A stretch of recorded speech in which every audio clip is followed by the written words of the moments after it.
fabulous fabric from the land of the five rivers.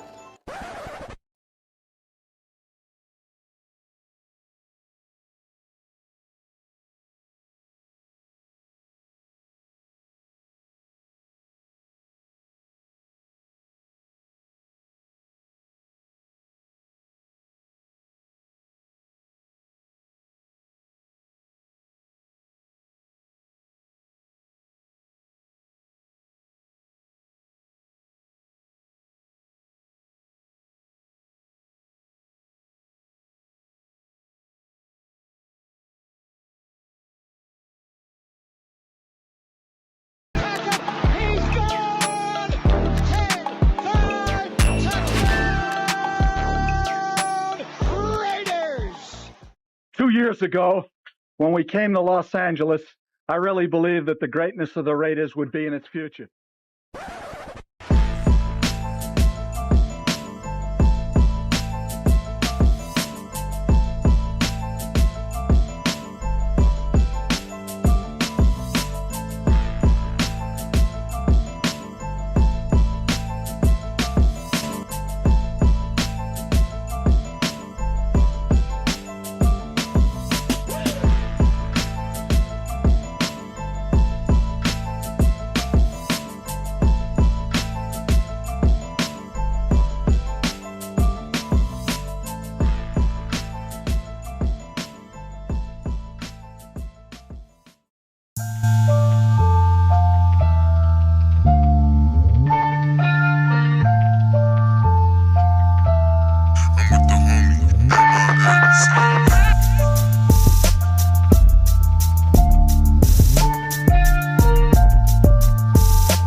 Yeah, you already know what it is. Oh, you didn't know? 50-50. Welcome to the 50-50 Show with PharoahNFL and the Severe Raider, the realest show for Raider Nation. The perpetuation of the greatness of the Raiders to take a professional football team and give it a distinct characteristic that's different from all others. Make sure to clock in, like, comment, subscribe, and hit that notification bell. Raiders! Man, you already know what time it is, man. It's the best late night show out there, man. It's the 50-50 Show. My guy, the Severe Raider. Obviously, myself, PharoahNFL.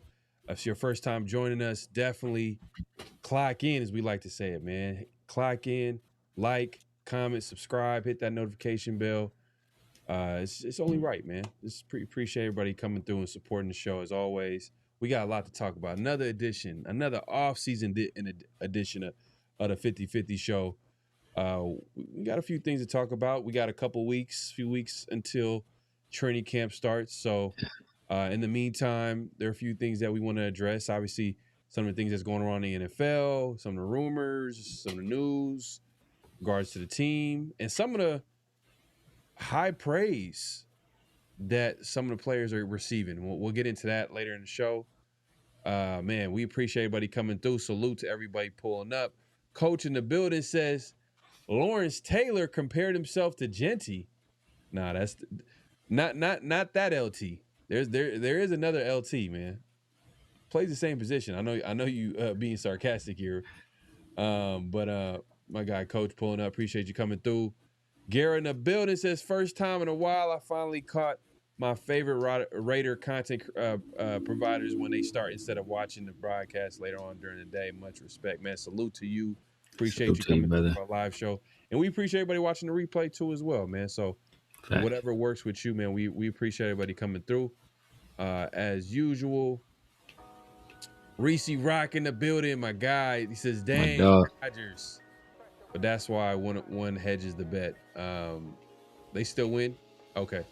No, they lost. They lost late. Oh, they lost late. Oh, they lost late. But but if you hedged it, you still win. Yeah, real. What's good, man? Yo, man, appreciate you pulling up. He says, he says the Raiders. Man, we got everybody pulling up today, man. We got the OGs in the game, man, coming through. My guy QP was good. Gerald says so many decent moves have been made, yet one that will tell the story for me is how will the offensive line gel together. Yeah, facts. Yeah, facts. That's kind of been since obviously the last couple of years. It's been an issue. It's been a problem. So like, you can expect, or we would expect that it would have been a huge emphasis this offseason.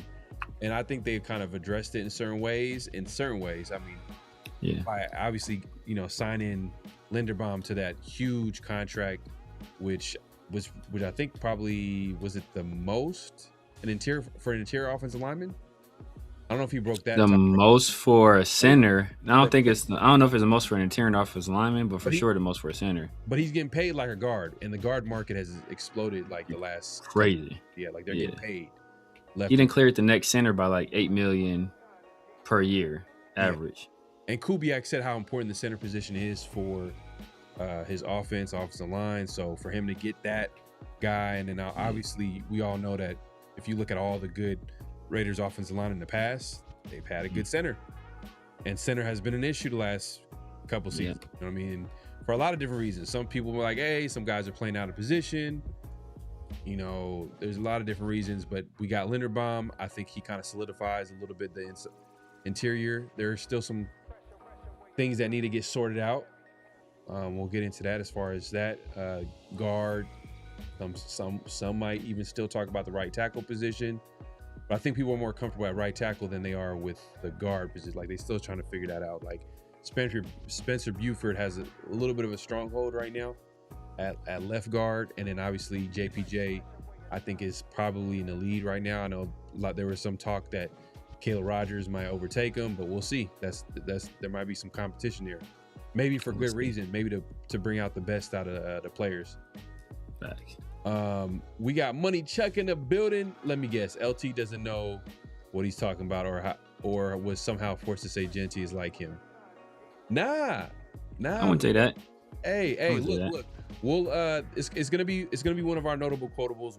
We'll get to that in a second. And it's not even just LT. We got a Raheem Mostert that kind of goes along with the LT and Jeanty talk. So. And then from there, we'll play out the quote, and then you guys react to it. We'll obviously talk about it. And Jeanty, he's in some ways for some fans a polarizing player in that, like, damn, we took a running back at number 6. You know what I mean? Is he generational? He's not that. Is he a good running back? Maybe so, but like, do you take good running backs at number 6? But judging from these quotes, these guys, man, they got a lot of good things to say. So we'll talk about that in a second. Brandon Aiyuk, man, he's just meltdown. When you say meltdown, or is this all a ploy to get him? Obviously, it's his way of saying, let me get out of here before I'm gonna make a scene. But for the 49ers, they're handling like a ruthless. Or like they really don't like Brandon Aiyuk. He burned that bridge, and they are taking their time. And I've seen something like just recently saying that like it's a good possibility that he doesn't even play in 2026, which is, man, that I wouldn't be surprised because if the 49ers don't make a move, they don't cut him or trade him, then he ain't playing for them. He for sure ain't playing for them. So, if they're gonna hold on to him, then yeah, obviously he's not gonna play this year. So, I mean, I want it to be like a ploy, and for this to all be fake.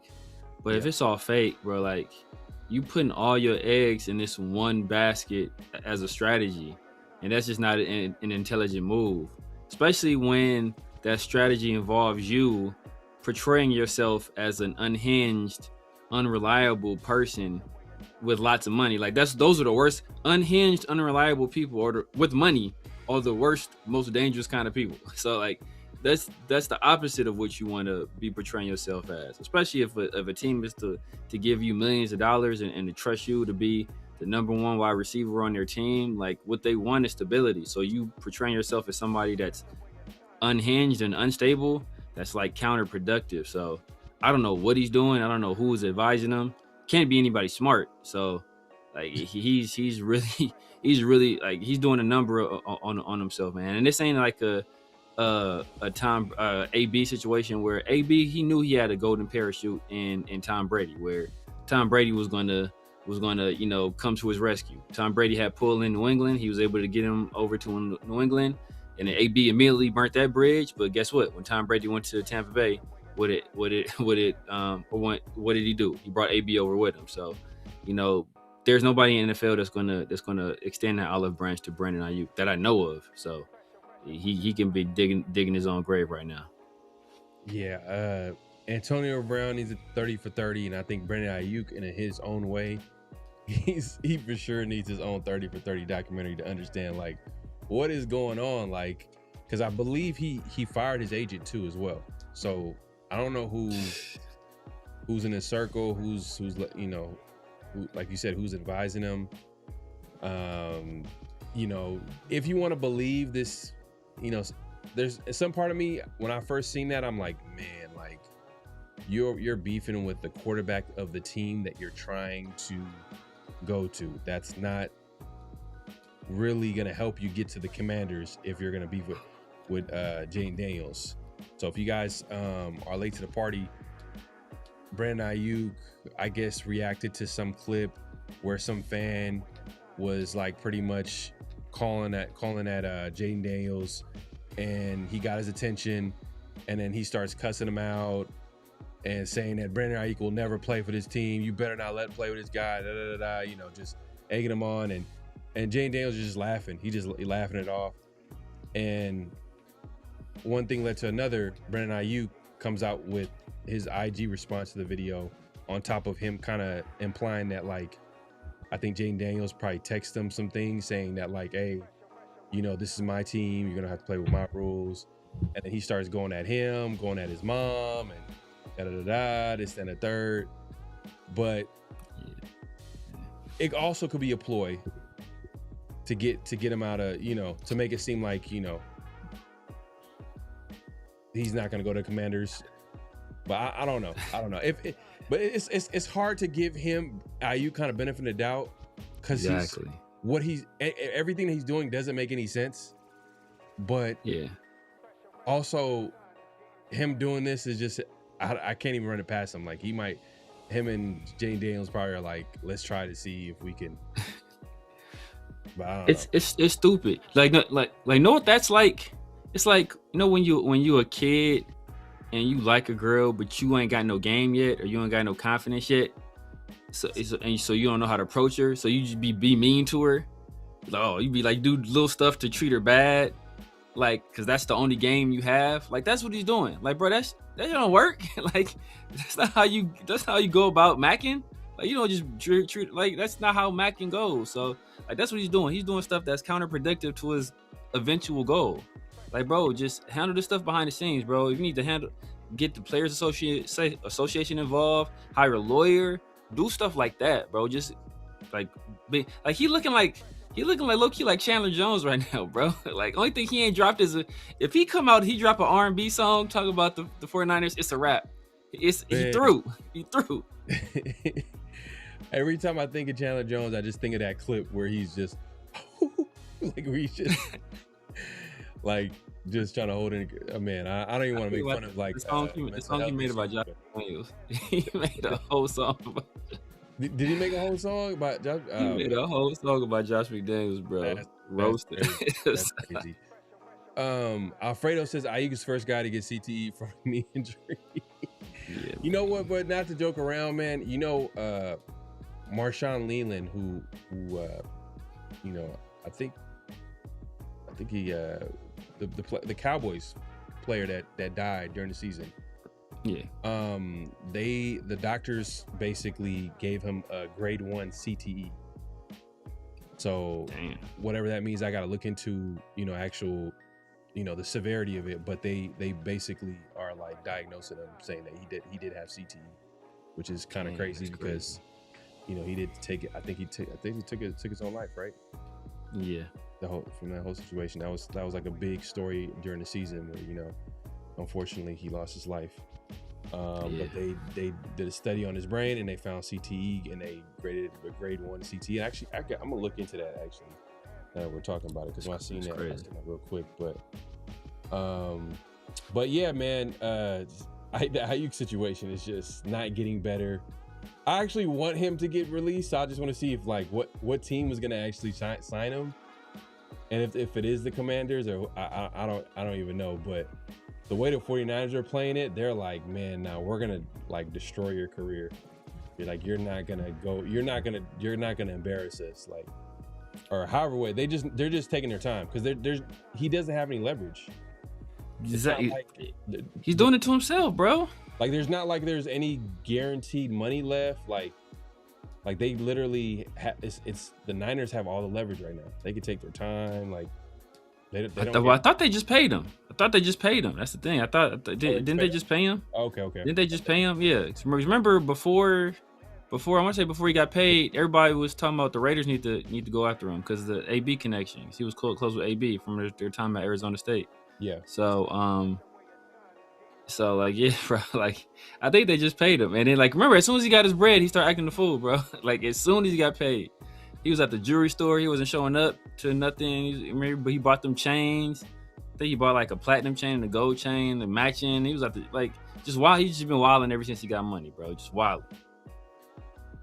Okay. So, all right. So just to give y'all more info on what I was saying earlier, I just wanted to make sure everybody understood exactly what they found. So Boston University CT Center made the diagnosis after Nealon's family donated his brain for research. There are 4 stages of CTE, with stage 4 showing the most damage. So he had, I believe, stage 1. Stage 1. He was diagnosed with stage 1. So that's the least amount, but still, it's enough for them to say that he did have CTE, and it was one of the stages. So, man. Football, man, it's crazy sport, man. But that being said, back to actually the Raiders, I wanted to talk about kind of like one of the biggest storyline right now is, you know, it is, you know, kind of a little the low part of the off season where it's just like, all right, there's gonna be a little break, but it's interesting that like the Raiders do have a situation at quarterback. They got 3 quarterbacks they got 2 quarterbacks with starter experience. Obviously, they got a quarterback that they drafted number 1 overall. So they got a guy that has experience already on the roster, way more experience than, let's say, Aiden O'Connell. Even though Aiden O'Connell has some starter experience, it's kind of like a little bit of a luxury to have him. Let me ask you this: do you think that there are rumors? They're suggesting that the Raiders are willing to trade him. They're going to look to see if they can trade him. They're finding ways to, you know, find a way to, like, you know, up his value a little bit, see what team, because you know what happens during training camp. So either a team is looking for a backup, or they're trying to shore up the position, or someone gets hurt. Do you see Aiden O'Connell get traded, or do they keep him on the roster week 1? It'd have to be like a really good trade, in my opinion. I think he's on the roster week 1, to be honest with you. I think he's on the roster probably as QB2, to be honest with you. I think they going to the. I think they want to put as much space between Fernando Mendoza and starting especially in the beginning of the season, as they can. So I think they're going to have Kirk Cousins be the guy that's the entrenched starter. Aiden O'Connell will go in as the backup, and then Fernando Mendoza will dress as the emergency quarterback. And I think that's how they'll play it. Like I said, unless the team Aiden O'Connell is more valuable on the team than he is in the trade, unless the team is willing to give up like a fourth, which I don't think any team will. I see what you're saying. Because I see what you're saying. You're saying almost to like put the nail on the coffin, like to guarantee, like Mendoza's not playing. If they determine like, you know what, we're gonna take our time with Mendoza. He's gonna play at some point, but it's not gonna be, you know, the first 4, 5, 6, 7, 8 games of the season. So having a guy like Aiden O'Connell, like kind of to make sure like that doesn't happen, is kind of like a good thing for the Raiders. But I mean, if a team wants to give up a 5th round pick, I'll take it. 5th, he was originally drafted in a 4th. I mean, if you get a 4th, yeah, 4th, thank you very much. You gotta take it. We're taking that instantly. But a 5th, I'll take that. 5th, I mean 6th, shit, 7th. Yeah, I mean, you guys know how I feel about.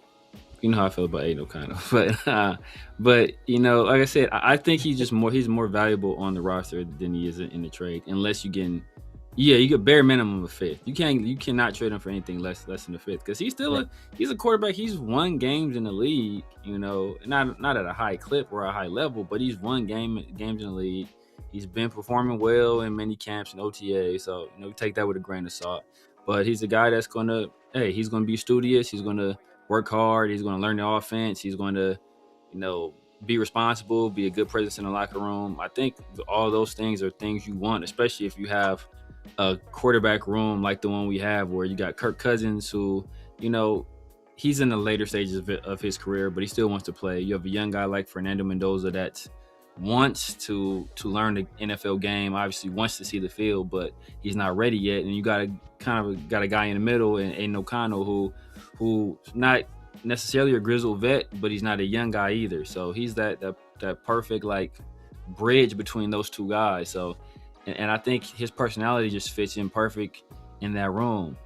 Like I said, I don't see a need for them to have to move Aiden O'Connell unless they're getting a good pick back, or they're just so hell bent on keeping another player at another position that they have to, you know, only carry 2 quarterbacks, because that's what you're essentially saying, is you're only going to carry 2 quarterbacks.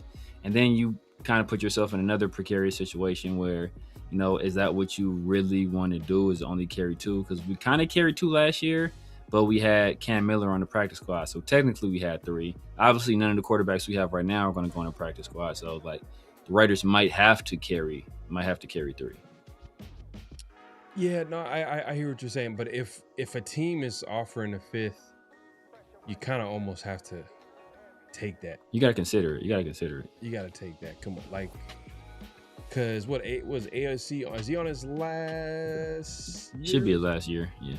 Last year of his deal? Like, come on. Like, yeah, I know, I get it. It'd be nice to have that insurance policy just to guarantee that, you know, Mendoza won't be able to be forced to play early on, just in case if there's any injury. But like, that's kind of a luxury. And if we can get like anything for AOC, you gotta this is a rebuild. It's not a win now type of situation with the Raiders. This is a rebuild. So if they're sticking to that, which I think is a great idea, because the Raiders, I don't think are like, this is not this year is not like, oh man, like if we don't make it to the Super Bowl, if we don't make the playoffs, man, this is a terrible season. Nah, like I think the bar for the Raiders this year is like, we want to make sure some of the players develop. Basically is to get Mendoza ready, get this roster ready, get some of these guys that you drafted, let them take the next step, so then you can reevaluate the roster once again, and then add another infusion of talent from free agency, from the draft, and in 2027, now we might have something cooking. Now we be able to, if everything goes well, right, goes according to plan. Yeah. That's a big if, but yeah. No, for real. Reese says Kurt goes out. AOC has a minimum 2-game tryout. Oh, he's talking about his business says at the trade line we can get a 5th.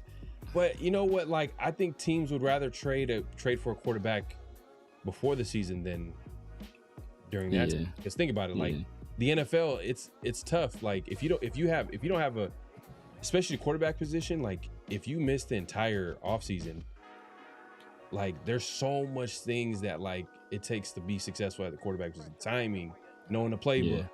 Like there's so many things. Like it's like, come on, like at that point, like you're almost, if a team is willing to trade a 5th round pick, they're kind of desperate for AOC. That's like you just need someone to be out there, pretty much. That's pretty much what you're doing. Exactly. Like he'd have to go to, and I don't know who this would be. He'd have to go somewhere where he knows the system already, or he's like familiar with the offense they ran in order for it to work. But even then, like you said, it's still that hurdle to get over, like having the timing and the chemistry with the receivers, and like taking the snap from the center. Like it's a lot that goes into it. Which is, part of the reason why Fernando Mendoza, who's, a talented prospect, why he's struggling early on, because he hasn't gotten that stuff down yet. And that's something that, Aiden O'Connell has mastered already. That's why other 3 quarterbacks, ask any of the beat writers, he's the one that's looked the best thus far. So, I mean, and another thing is that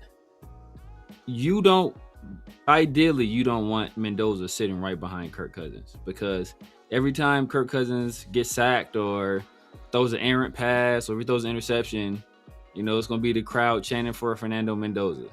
And that's the situation. And even if he's a 3rd-string quarterback, you might still create that situation. But at least if he's designated as the emergency quarterback, it might cool down their jets just a little bit for them not to be calling for him to be thrown out there. But if he's the backup, if he's the guy right behind Kirk, bro, like Kirk gonna be watching over his shoulder the entire season. So I don't think that's a situation you really want to put him in, or put Mendoza in, because if he gets into a game, it's one of 2 things happen. Either Kirk got injured, which means he's probably facing a team that has the ability to get to the quarterback, so that's not great. Or Kirk is playing so bad that Fernando Mendoza has to go out there, and that's also a situation you don't want to put him in. In a situation where like the team isn't playing well, and now the hope is on you to make a change. But if you don't make that change, then what are people gonna be looking at it like you have? Like what, bro? What do you feel me? So like, it's just a tough situation. Like I said, you want to put as much space between him and a starting job year 1 as possible. Well, best case scenario is like Mendoza plays lights out in training camp, where it makes it like it kind of a more of an easy decision for the Raiders to be like, you know what, like we might just let Mendoza just to sit, just to get things sorted out on offense. Let Cousins start the season, but we feel good about Mendoza coming in, and we feel good about trading AOC now, because like we might as well just capitalize on that value. But we'll see what happens. But recently, Jeremy Fowler of ESPN, he has a series that he does, I believe, every year. I think he did it last year as well, where he talks to execs, coaches, and scouts all around the league. What they do is the coaches, scouts, and execs, they give their top 10 players at a position, and they compile the results, rank the candidates based on the number of top 10 votes, and then they pretty much release the top 10 for each position. So right now, so far, they've released the running back top 10 and cornerback top 10, which is interesting, because this is a good way to understand like how the league kind of looks at the players. And this is not a projection, by the way. It's who they currently feel is the best at their position right now. So who they feel is the top 10 player right now. So number 1 for corner, just real quick, they had Patrick Surtain the second. No surprise there. Everybody, I think for the most part, everybody feels like he's the number 1 corner in the league. Not me, but yeah, I think your guy number 2. That's acceptable. Yeah, your guy. I think your guy Derek Stingley is number 2 from Houston Texans. Yeah. Number 3, Christian Gonzalez. Devin Witherspoon, number 4. If you fans, if you guys remember him, I think he was like a like a lot of Raider fans wanted in that draft where they both went in that draft. That was Tyree Wilson draft. Tyree Wilson draft, yeah. So so Devin Witherspoon went to pick before we picked, and then I think Christian Gonzalez went like a few picks later because went to what's the man? Emmanuel Forbes went to. He got drafted in front of Christian Gonzalez. Oh yeah, Christian Gonzalez went. So, no. That was Bijan too. Paris Johnson. Was it Paris Johnson? Paris Johnson went to the Cardinals. Yeah. So the Cardinals traded up ahead of the Raiders. Yeah. And to get Paris according Johnson. to Peter King at the time, Peter King used to be SI's NFL reporter. He's since retired, but he was in the Raiders war room, and he said the Raiders were for sure going to trade. We're going to draft Paris Johnson at number 7, and then like the Cardinals, they traded up just ahead of the Raiders, and they drafted him, and then it's Tyree was the guy that they settled for. That's why I felt like all the players we wanted, they all got drafted somehow one way or another. But they could have gotten Christian Gonzalez, who's ranked number 3. They could have got Gonzalez in the NFL, so they could have got him. So you have an argument there, like the Raiders could have went a different direction for sure, or traded down. But it is what it is. But number 4 is Devin Witherspoon from Seattle. Trent McDuffie, who just traded from the Chiefs to the Rams. Your guy Keon Mitchell, Philadelphia Eagles. Yeah. Number 7, Terrion Arnold. No, I'm just kidding. Denzel Ward. Denzel Ward from the Cleveland Browns, and then number 8, J.C. Horn from the Panthers. Sauce Gardner, number 9 for the Colts, and then Cooper DeJean, number 10. Pretty much. That's disgusting. And then like honorable mention, they had Kamari. Kamari Lassiter better than Cooper DeJean. He better than what you call it too. he better than he for sure better than Cooper DeJean. What's funny about the Cooper DeJean is that like I think they're gonna move him to safety, like he full time. But that's what he plays now. He plays like a hybrid. He like how we want to trade on Stooks to play. That's basically what Cooper DeJean is playing, like a hybrid nickel safety position. Mm-hmm. Joey Porter also got received honorable mention as well. AJ Terrell from the Falcons. AJ Terrell Jr. from the Falcons. And then Jalen Johnson for the Bears also. Oh, I would put Jalen Johnson over Cooper DeJean too. Jalen Johnson from the Bears. Yeah, he's nice. And then, there's some other guys that receive votes like, DJ Turner, Alontae Taylor, guys like that. But yeah, that pretty much was the top 10 for corners. But obviously there's no Raider here yet. Hopefully, we'll have one in the future if he can stay healthy. Mike Washington. We'll see. Mr. Mike Washington. No, I was talking about corner. I was corner, but corner. See, you couldn't wait to take a shot. You couldn't wait to take a shot. That's crazy. It's a sniper, right? I'll see that on 4K. 4K. I was even ready to go to a running back. So running back was also recently ranked. Those are the 2 positions so far that they ranked so far. They still have to rank like the other position groups. So running back was also ranked. And number 1, no surprise, Bijan Robinson. Dude's a monster. Versatile running back. I mean, that's pretty much the name of the game at running back, at the running back position these days. Like, you're going to impact the game in the pass game and the run game. And the two guys that are ranked up top are pretty much guys that are going to hurt you in the pass game and also receiving game and also running the football. So Bijan Robinson, number 1. Jahmyr Gibbs, number 2. Number 3, Saquon Barkley. He had like a down year, but hey, and if the coaches, scouts, executives, they all feel the same, man. They feel like Saquon is still a top 3 running back in the NFL. Christian McCaffrey, number 4 for the 49ers. The guy still got it. They said they noticed a decline, but he's still a guy that you got to account for. Every time he's on the ball field, and he's basically baller offense, especially with their tight end. I think didn't he get like an Achilles injury? It was crazy. So he's Kittle. I don't know what Kittle had. I don't know. I don't think it was Achilles though. I think he tore his Achilles. George Kittle. Let's see, George Kittle. Let me see what. He tore his Achilles. That's wild. Yeah, I know, man. I mean, and that's the thing about George Kittle, man. Like, I feel like he's the guy that I feel like he could been no doubt like known as the best tight end in the NFL. And at some point you could argue that, but like injuries have been like a big deal in his career. Let me see. Injury. Let's see what he have in here. Yeah, Achilles. Let's see. Damn. Tight end George Kittle tore his right Achilles in the NFC wildcard round against the Philadelphia Eagles. Yeah. Oh, damn. That's rough. He ain't playing. Man, if he playing this year, that's crazy. Yeah, it's the same. Number 5, Jonathan Taylor from the Colts. Monster. Yeah. Even after a big year, I think didn't he have like he had a huge year, but they feel like he started out crazy and then he kind of cooled off when the Colts cooled off. Yeah, but they have him number 5. That rounds out the top 5. He was an MVP candidate for a minute. Yeah, that's what I'm saying, and they still have him number 5 even after. But that tells you how like competitive the running back position is. But he ain't better than none of those other people though. That's like all those other people, 3 people got like almost guaranteed spots. Damn, and Taylor's he's a beast. He's a beast, yeah. He's a beast. Derrick Henry, the ageless wonder, probably the best running back of this generation, is ranked number 6. And I ain't mad at that, man. I think you were telling me earlier he rushed for like at least 1,500 yards last year? He went damn near 1,600. He went 1,595. Wow. Yeah, monster. He did have a fumble issue last year, but man, the productivity is still there, man. You're at age 32.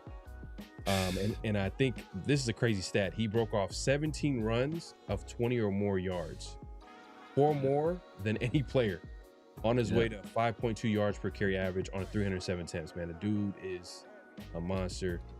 He kind of he's holding down the fort on that number 6 spot. Number 7, James Cook, which is crazy. James Cook is a guy that's like, man, James Cook. Well, didn't he lead the league in rushing last year? But that just tell you how how good the running back position is right now. James Cook is number 7. Davion Achane, number 8. The Dolphins, who just got paid this offseason. He's Kenneth Walker, Super Bowl MVP, who's now now Kansas City Chiefs. Hopefully he's trash. You know what I mean? Like, and I think they said like he's the 2nd player that was a Super Bowl MVP to change teams. Guess, hey, this is for a Raider fan. This is a little trivia question. Who was the other player to change teams after winning the Super Bowl MVP? Raider fans, you know this guy. It has to be more than one. It's more than one because I think Desmond Howard got to be one of them, and then it's the dude from the Cowboys. I forget his name, the corner. I kind of gave you a clue. Raider fans, you know this guy. Yeah, it's the dude. I forget the corner from the Cowboys, but I thought Desmond Howard got Super Bowl MVP too, and he went to the Raiders. Let's see if someone. So just to repeat it. So Super Bowl MVP. There's the other player that to change teams after winning the Super Bowl MVP. It's the corner from the Cowboys. I forget his name. Not Isaiah, not Marcus Allen. It's the corner from the Cowboys. Something Brown. Brown. I forget. Nope.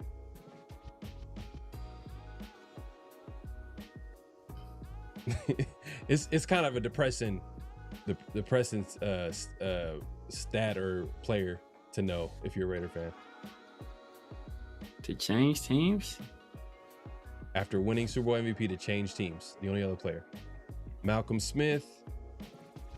No, it gotta be. You know what? There might be some other players. You know what, you guys, there might be some other players. My bad. Yeah, but I say Desmond is the thing. Once I say Desmond Howard did it, and then the corner from the Cowboys. It's the first player. So it's the first player since this guy, and Raider fans should know him really well, or some Raider fans. So if you guys old, you got some. Yeah, Larry Brown was it. Yeah, Larry Brown was the guy I'm talking about. That was the Cowboys from the Cowboys Super Bowl.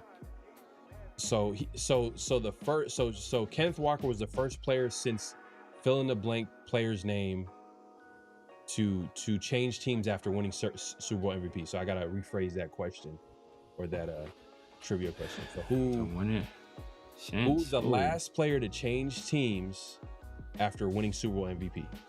Raider fans, like I said, you guys know who You guys, you know what I mean? It's not Marcus Allen. Not LeBron James. It's not the Green Bay kick returner. Kenneth Walker. That was Desmond Howard. Yeah, Kenneth Desmond Walker, Howard. last player. Obviously, he just did that, but I'm just saying. He was the last one. The last one before him. Last player before Kenneth Walker, who just went to the.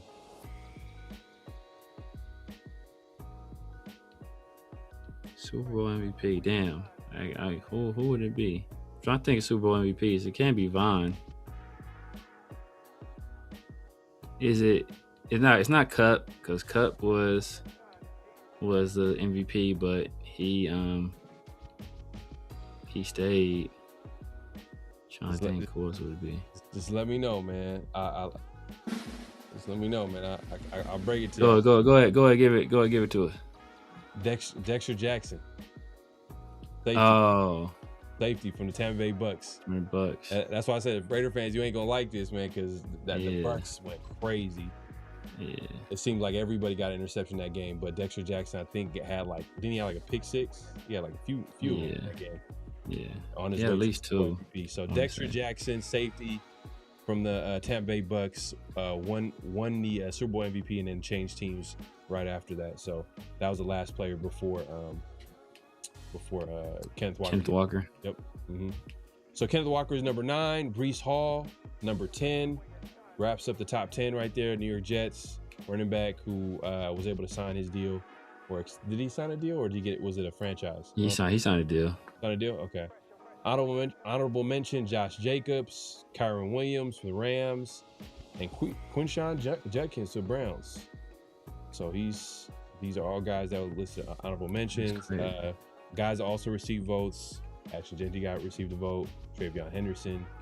But you obviously, they're going to have to do a little bit more in order for them to get a little bit more respect in this league, especially with all these running backs kind of like. Yeah.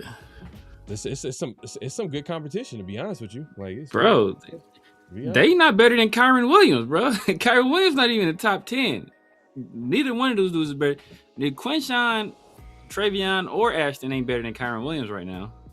And Kyron Williams, he low-key should be in the top 10, but it's like, dang, who do you take out? It's hard to take anybody out. That's how nice Kyron is. It's man, running back game is tough right now. Makes you wonder why. Tom Brady, y'all still guessing it. I'm still guessing it, but yeah, man, it was Dexter Jackson. 2003. A different Buccaneer. So reigning Super Bowl MVP is the first time since Dexter Jackson. So this kind of to win the award and change teams the next season. So yeah. But yeah, man, hey, we appreciate everybody coming through. Make sure to clock in, hit that like button, hit that subscribe, hit that notification bell. Yeah, so that's pretty much, that's kind of some interesting top 10s. I mean, did you agree with some of the top 10s? I mean, I know you had Stingley 1 at corner. Yeah, I got Stingley 1, but it's hard to put him at number 1 because he hurt too much. But see, that's the thing. Like you'll penalize Stingley because in my opinion, Stingley's the best corner in the league. You penalize him and put him at number 2 because he's hurt. But then you have Christian Gonzalez at 3. He hurt too. It's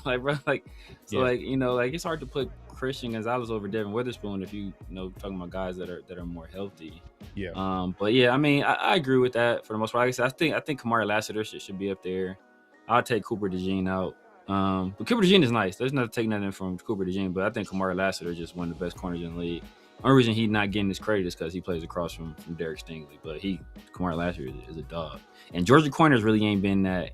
They've been kind of hit or miss for the most part recently. So the fact he a baller like that out of Georgia, that says a lot.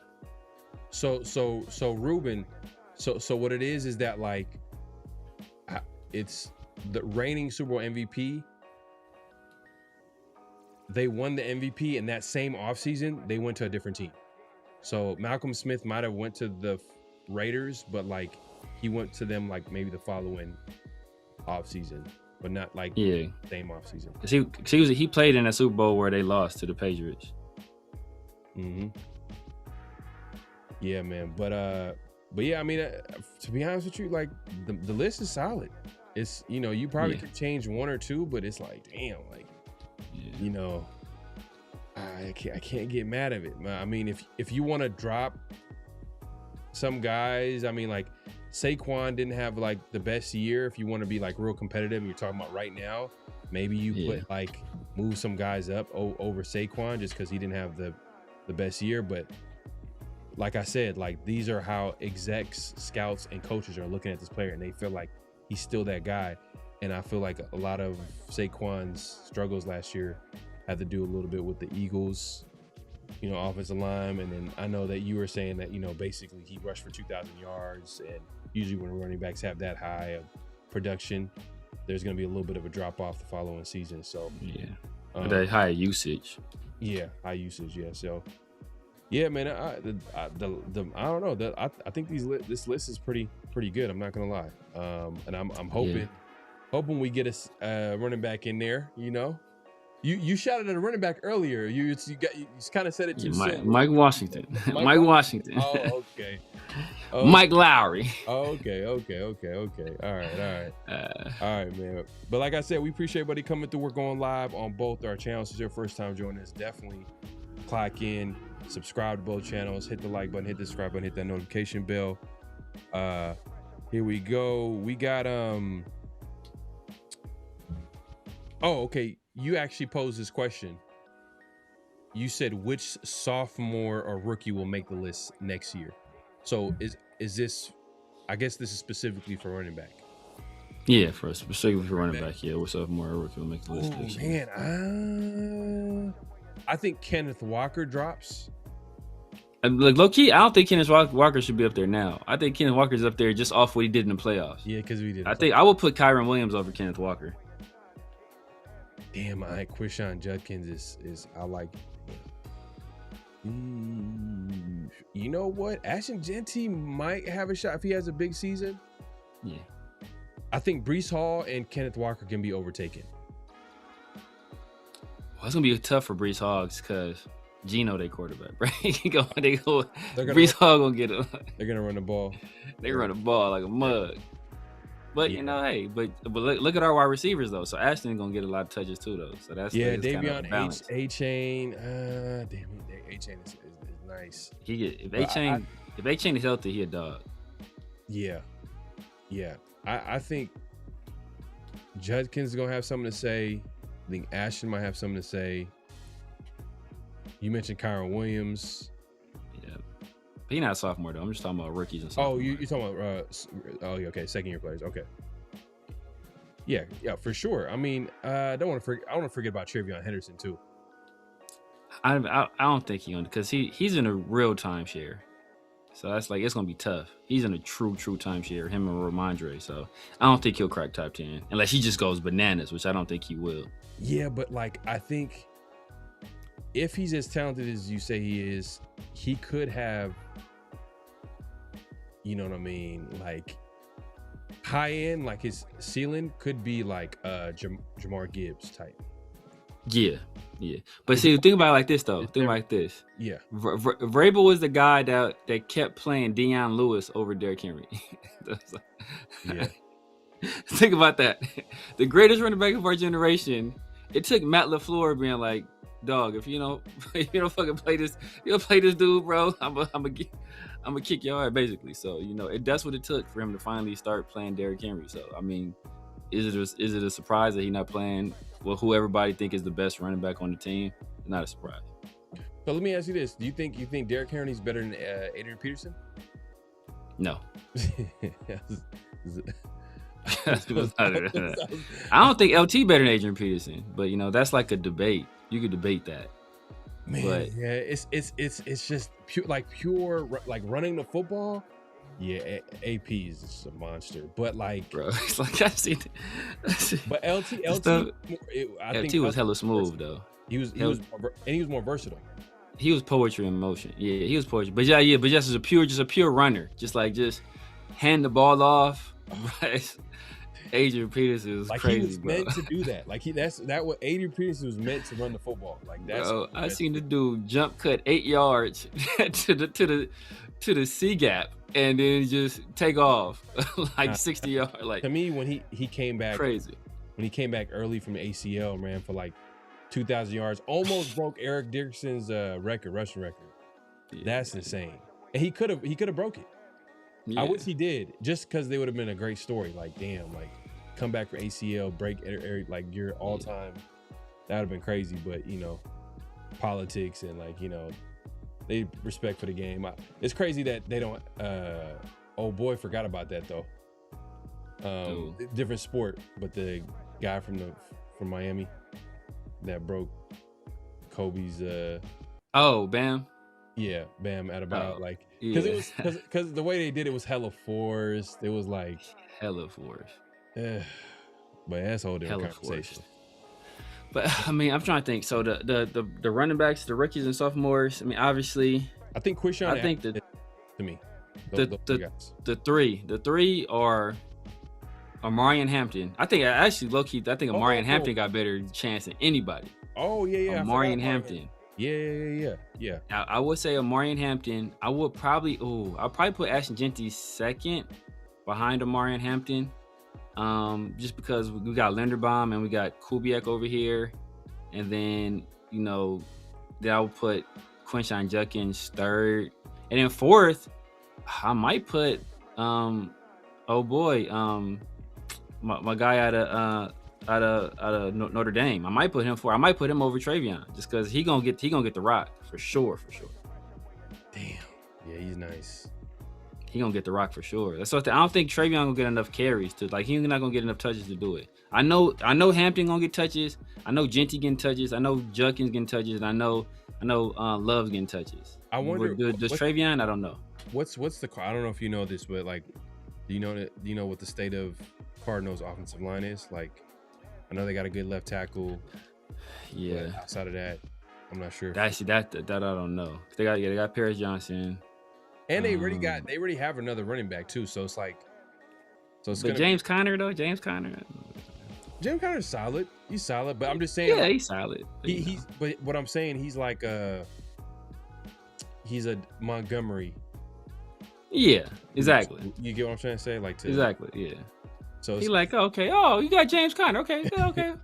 He's just gonna be. What I'm saying, he's gonna be in the way of like kind of that high end production though. That you're thinking that he. Yeah. That's the only thing. I don't know though. Because the only reason I don't think it's gonna be an issue is because LaFleur, he made it work with Blake Corum and with Kyron Williams, and Kyron Williams still went for like 14 or like last year I think he went for like 12 something, but the year prior I think he went for like 14 or 15. So he was able to make it work with two backs in the past, and I think that Love is just he's the weapon, bro, and he's super explosive and he catches the ball hella nice too. So he's gonna be able to do a little bit more than James Conner because James Conner don't got no hands. Hey Reese, I'll add Julio too. Julio was a freak too. Oh yeah, you know what I mean? Yeah, Julio for sure. Julio Jones was a freak. He was a freak. Megatron, Moss was like, damn, like. Yeah, praise like there'll never be a Randy Moss, never be a Megatron. Like they were all kind of like uniquely. We got put T.O. up there too. Damn, T.O. I seen him like. Yeah, T.O. was a freak athlete too, man.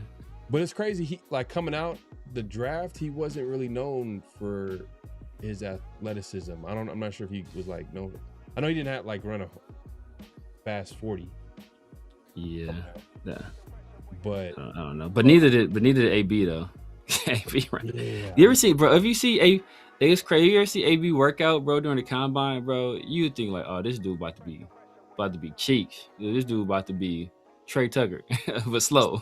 Like it looked nasty. He ran like I think he ran like a low 4.5, 4.6. Why? He looked ridiculous. He ran like a 4.5 or 4.6. Is he like nervous or something, or like he tripped? Like he just looked hella goofy, bro. He looked hella goofy. I think he coming out of Central Michigan, I want to say. Yeah. He just looked crazy. You see his workout, bro, you would never be like, oh, this dude about to be one of the best players in the league. Yeah. Like ever. Yeah. Yeah, man. But yeah, T.O. is one of my favorite receivers of all time. Like I think he's in my top. I think Rice is number one. I just like respect. Like I just gotta respect it. Like he's the number one receiver, and then I gotta after that. it's a combination of. You got Randy. Don't lie. You don't want to say Randy, but you got Randy. This is the look on your face. Yeah, for sure. I got Randy Moss in my top. He number two. Hey, I don't know. TO's right there too, man. Like I respect. You know what I respect? I respect in football especially, but in all sports too. But longevity, I gotta give the edge to TO over Moss. Maybe the talent might have been crazier with Randy Moss, but I think longevity wise, I think TO had a longer career. He did more production. Like he was getting like 900,000 yard receiver on the Bills, the Bengals. Yeah. Like he still was a productive player well into his like late 30s. You know what I'm saying? So man, you seen him work out recently? He could probably go out there. He faster than Jack Best right now, bro. Guaranteed. Guaranteed, bro. He faster than Jack Best right now. Oh man. Yeah, no comment.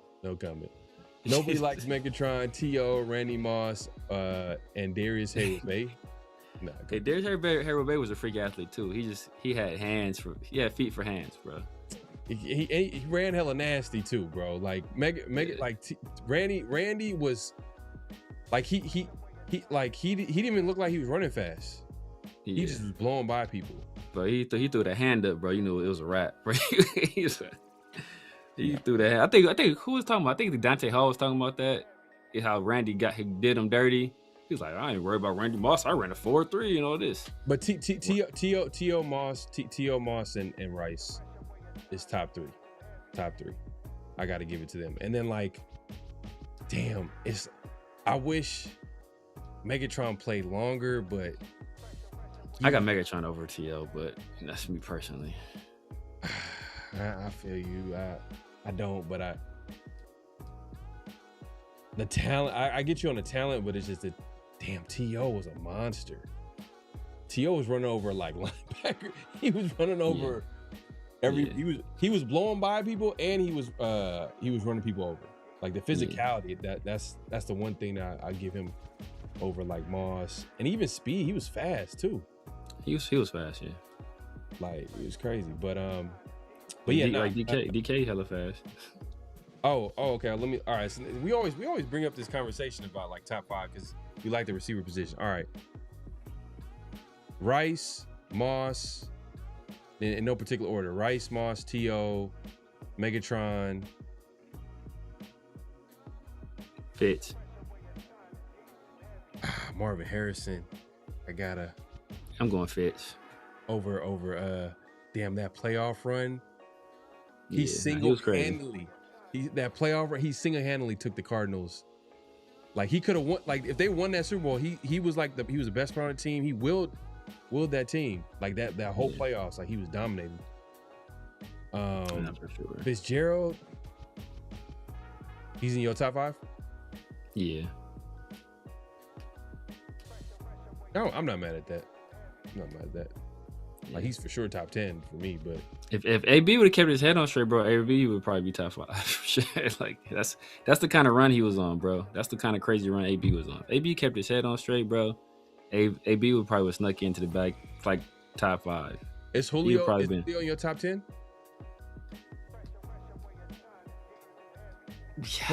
I feel like he had a short peak. Yeah, he had a short peak. He stayed hurt. That's the thing, bro. But Julio at his best, there may not be a better wide receiver than Julio at his best. Like maybe like him and Megatron. Like in terms of just everything, like the talent, everything you want: route running, speed, jump ball, everything, hands, catch radius, everything you want. Like those two guys had everything. So like that's like at their peak. You know, like those are the two guys, like alpha at the position. But like you said, like remember Julio single-handedly beat the undefeated Carolina Panthers that year. They went to the Super Bowl by himself. T.O. catches the ball better than Thornton. T.O. will be dropping stuff though. Andre Johnson's another one too. Yeah. Andre Johnson was cold too. See, this is I know you're a Raider fan right here. Denarius Moore from Moss. Man. Hey man, Denarius Moore. I was a big man. Man, I wish Darius Moore was supposed to be that guy. he was supposed to. Jerry Porter was supposed to be that guy, but Man, Jerry Porter's my dog. yeah. I wore 84 because of Jerry Porter. Damn, but you know, Antonio Brown, like that 5 to 6 year stretch, he was dominating. Going bonkers, bro. He was going stupid. Couldn't nobody touch him. Andre Johnson's a good one too. Andre Johnson was a beast. Andre Johnson was crazy. He just wasn't like hella fast, but he was just like everything else he had. Yeah. Everything else. Yeah. There's that same thing with Fish though. Fish ain't hella fast. Is Antonio Brown? I'll put Antonio Brown top 10. I'll put Antonio Brown top 10. I wouldn't be mad at that if Antonio Brown was top 10. Steve Smith Sr. too. Man, if they think about this, Steve Smith Sr. you would never think it. I want to say Steve Smith Sr. is he's taller. He's an inch taller. He's basically the same height as Trey Tucker though. Trey Tucker is 5'8". Steve Smith Sr. is 5'9". He was a man amongst boys. Bro, he was bullying people, bro. Like he was in practice punking people, like literally punking people at 5'9". Yeah. That infamous clip that we always talk about with him and Jalen Ramsey. Oh young Jalen Ramsey, but exactly. Oh yeah. Oh man. But even like if you just look at the highlight tape of Steve Smith, like some of the things that he was doing, he was grabbing people by their face mask, tossing them, and then doing a whole touchdown celebration too. Exactly. Like he's disrespectful, bro. Disrespectful. But if you haven't already, make sure to click in, hit that like button, hit that subscribe, hit that notification bell. It's that time, man. Y'all already know what time it is. Personal foul, 69, offense. He was giving them the business. Flag on the play. What we got this week, Severe? Flag on the play is that there's been some rumors. I saw somebody in the chat posted earlier. And I throw a flag on you too, brother. There's been some rumors about a certain cornerback that's in some legal troubles, and he has been linked to the Raiders. Now I'm talking about alleged kidnapper Terrion Arnold. People have actually been saying the Raiders should go out and sign this man. In the midst of his legal troubles, the Raiders, who are trying to clean up their image, just hired the cleanest cut head coach you could possibly hire, just drafted the squeakiest clean quarterback in the history of quarterbacks.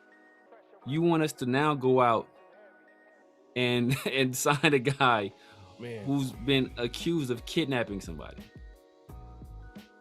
Yeah, no, definitely flag on the play. I don't believe it. I think, sometimes when we hear guys get released and right away we see here, oh, there's a few teams that are interested and yada yada yada. Where is that information coming from? You know what I mean? Is that the agent trying to kind of create a market for him? He just got released. Obviously, he has some legal trouble. I'm looking at it from a situation where I wouldn't be mad at Arnold until the situation is resolved and he's cleared of all of the charges and whatever the case may be. But right now, come on, man. If the Raiders do this, it looks way too thirsty, and we don't have to be. The Raiders don't have to be thirsty. They don't have to go after whatever available talent is out there. This is a rebuild. Part of rebuilding is building it the right way and getting the right guys in the building. Like you just said, they just drafted a quarterback #1 that's squeaky clean, and they're signing players that fit in the locker room, that have a certain level of character as well as talent. I get that, the talent is a big part of it, but they also don't want to bring in the wrong guy, especially if he's going through some stuff that can obviously affect the team that's in Vegas. You know what I mean? The Raiders are in Vegas. They have to be very particular who they bring to a place like Vegas. Things can happen, especially, we've seen players left and right, it's probably not talked about a lot, but there's been some off-field issues with some of the players. And I think who was the player that they released? He had some off-field issues, I'm not sure if he was released. They didn't bring him back, but he had some off-field issues where he was on camera, where he was just passed out in his car, drunk and damn, I know you're talking about. Damn, I'm trying to think. Was he Snowden? It wasn't Snowden, right? Was no, Snowden's the one. Snowden's the one that had the DUI. That had run. Okay, so crazy Snowden was DUI. DUI, but that's not the guy I'm talking about. It's somebody else. Nate Hobbs fell asleep in his car drunk and got ticket. Josh Jacobs, we all know about Josh Jacobs. He had the crazy scar on his forehead and DUI. Yeah. There was somebody else though. There was somebody else that was like lesser known. I can't remember who it was. There was somebody else though that had something. Yeah. The Raiders. I want to say the Raiders cut him quick. I don't know if they cut him right away. I'm not sure if they cut him right away. But that being said, my point is that they have to bring in the right players right now. They don't have to necessarily get a guy. Maybe if it's a team with a strong locker room, they're ready to win now, and they're like, you know what, like, let's just go see what happens and pick him up, and then see if he can help the team right now until and then, you know, by the time they figure out his legal situation, they'll go from there. Maybe a team does take a risk on him, but I don't think it's the Raiders. Raiders that are like the last team to go ahead and do that, especially because we got some young developing talent there.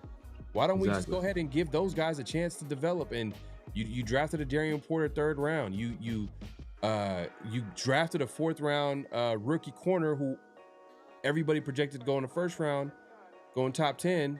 You know, I would assume that you want to give this guy an opportunity to play. Hopefully he's healthy. He still ain't signed though, has he? I don't think he's signed yet though. He hasn't signed yet, and I don't think Mendoza's signed yet either. Dude, so take that for what it's worth. Yeah, but and then just look at the Raiders, right? Look at the past 3 draft picks we've had. Oh, it's Snowden? Okay. Yeah. Snowden was passed out. He had like went over like over the ledge. His car was like, it was crazy. But the last 3 guys we drafted: Brock Bowers, super clean, square from Delaware; Ashton Jeanty, maybe some sugar in his tank, but high character, no issues off the field. Worst he gonna do is some TikTok dances and play video games, right? Super clean. You never gonna have to worry about Ashton Jeanty getting in trouble. Fernando Mendoza, same thing. You never gonna have to worry about what is Fernando Mendoza doing right now. All 3 of those guys are guys that are high character. They're not going to get in trouble off the field. So why, in an organization where we're focusing on that, we're bringing in high character people, do we all of a sudden say, you know, let's bring in this alleged kidnapper? And even if like previously it was thought that Terry Arnold had a high character, bro. Like Detroit cut him for a reason. As soon as they didn't give him bail, that's like, oh yeah, we gotta cut you, bro. We gotta cut you. Yeah, man. But yeah, flag on a play. If this rumor is true and the Raiders are interested in bringing him in, if they bring him in, they better have done their due diligence and did their research and figure out this situation is going to resolve itself sooner rather than later. But it doesn't sound like it. Like, this is a real serious case, and they literally brought him in, like they arrested him. So it's like, they're putting it on him. And I'm sure that whoever he was with is pointing the finger at him. And we talked about it before. It could be a situation where his name is going to be used to, you know, to go after him. You know what I mean? To make it to further their political career, whatever the case may be. You know what I mean? Or prosecutor. Yeah. It's a tough situation for him. If obviously if he didn't really have anything to do with it, but where there's smoke, there's a little bit of fire. So it's kind of man. But look, the worst part is though, Terry Arnold ain't that good, bro. He ain't even that good. Like, I can see if it was like PS2, he's like, well, you know, hey, maybe he did kidnap somebody, maybe he didn't. But I'm not about to take that risk for Terry Arnold, bro. Not at all. Yeah, man. So I agree. And the thing is, we got young talent there. I'd rather just go with the young talent.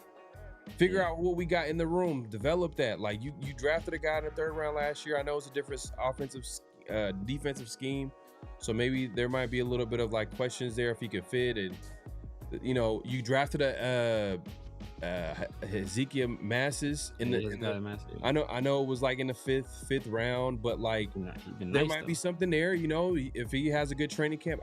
Like, I like the young. I'd rather just let it play out. If it doesn't work out, cool. They can prioritize that next offseason and get the right guys in the building. But I just think that, like, there's some young talent that's worth developing and letting them play. And I'd rather go through the growing pains of figuring that out instead of just giving a guy that you just mentioned right now. Like, you don't even think he's that good. You know what I mean? In order to bring in. So, and I don't think the Raiders are in position to even like take a risk. Like, it just doesn't make any sense. So, hopefully it's fake news. It's not the real. It's not. We seen the rumor out there.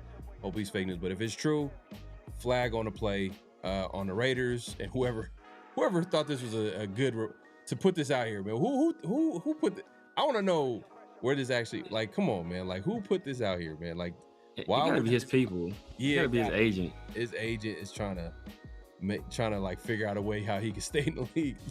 He's like, oh, just go to the Raiders. They always give players that are just 1 foot out the door, out the league. You know what I mean? They always give them a chance. But yeah, flag on the play, man, on that report. What we got next, Xavier? Diana Rossini is seen on vacation with her with her husband. With her cousin. Damn. Damn, her cousin. What is going on here? What kind of I was gonna say another word. What kind of lifestyle is she living out here, man? What she went from head coaches to family members. Damn, that's crazy. Nah, but what's going on with Diana Rossini these days, man? What's up with her? Man, it's not even necessarily her. It's her husband is out here disrespecting himself publicly. Man, this is a public emasculation, bro. It's having a castration happening before our very eyes. This man is just out here. Man, he done kissed half the NFL executives through osmosis, man. This is wild, bro. This is wild, man. But hey, look, to each his own. To each his own. But could do it.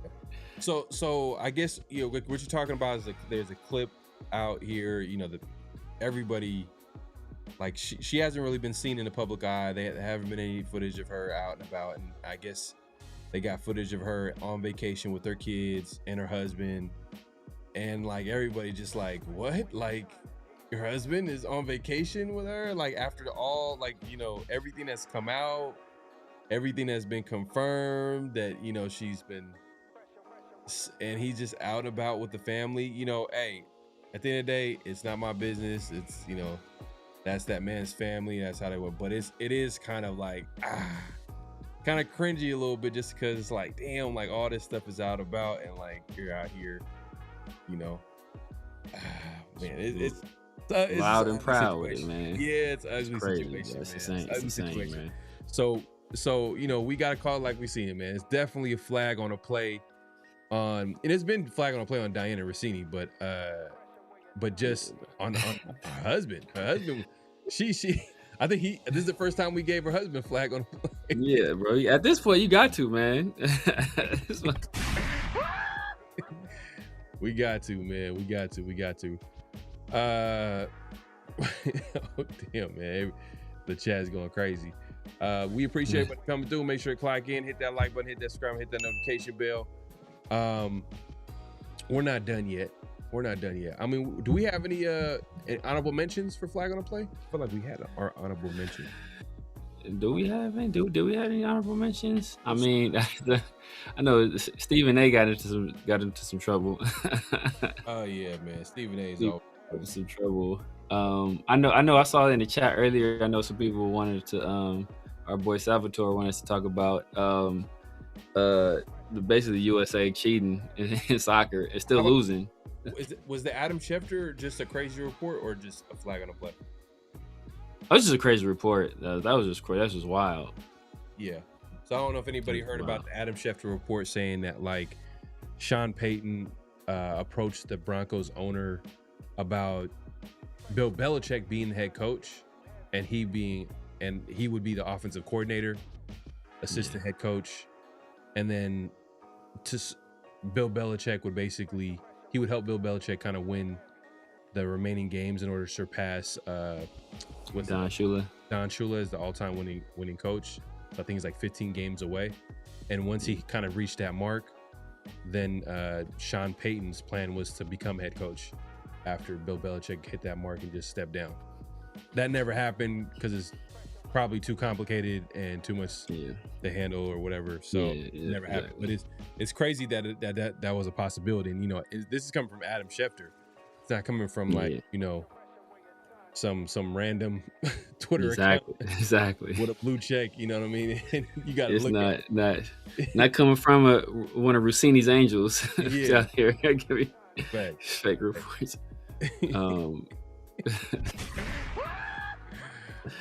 Man. Oh, that's a good one too. Marcellus Wiley got arrested. Marcellus Wiley. Marcellus Wiley out here. What's going on, man? He got arrested in Florida off of some domestic issues with, I think is with his wife or something. No, that's wild. Yeah, it's crazy. Yeah, Rosetown, Aiyuk situation is like every week. We talked about it earlier in the show. Yeah. But yeah, that's definitely flag on a play. That's definitely flag on a play. Like Aiyuk situation is flag on a play every week. So at this point, we're kind of like, we're kind of like, honorable mention. He gonna have his own segment, bro. At this point, it's like we literally did. We spoke about it earlier in the show, man. If you missed it, like definitely watch the playback. But yeah, we kind of talked about like the whole situation with his recent comments about Jane Daniels and all that type of stuff. So yeah, and then and also there was a story where like in his IG story, he kind of put out messages and it sounded like it made a little bit more sense, which told me like there was somebody like writing it for him. Because the way he's been moving is like, he's been saying all types of crazy stuff. Erratic. Yeah, super erratic. But yeah, he put out like a story explaining the whole situation and like kind of like breaking it down and how the 49ers are in the wrong and yada yada yada, which we kind of haven't really gotten anything like that from Aiyuk up until this point. So that's until it comes out of his mouth, like we gotta assume that like, it's probably somebody else probably wrote it for you. You know what I mean? But it is what it is. Like I said, clock in, hit that like button, hit that subscribe, hit that notification bell. We appreciate everybody coming through. We're not done yet. We got notable quotables. This is where we play quotes and we react to them, as well as you guys, and then we have a good conversation about them. So, Severe, what we got as our first quote? We got a double header for our first one. We got two. Mm-hmm. You've got two running backs, two respected NFL running backs. One, an all-time great. Another one, a very productive and respected veteran. Both with very, very high praise for Raiders' #1 overall pick last year, Ashton Jeanty. I think the first one is we got LT, and LT gives him the highest praise you can give a player that's playing the same position as you. Was good. The biggest Derek Carr hater of all time, man. Cash Lloyd, man. Appreciate you coming through. But yeah, here we go. This is LaDainian Tomlinson. He is available. Are you ready to take Ashton Jeanty as high as like the top 12 overall? Absolutely, I am. Oh. So just to give people context, it's a fantasy show. They have LaDainian Tomlinson as a guest, and obviously they're asking him, are you willing to draft Ashton Jeanty in the top 12 in fantasy drafts? But obviously he's going to make some comments about Ashton Jeanty. That's pretty good. Watch and listen. I'm telling you, man, I am huge on Ashton Jeanty, guys. I think the guy showed some qualities on a bad team that you see from top running back. And John, I'm just gonna tell you, his first year reminded me of mine. Where there just wasn't much around.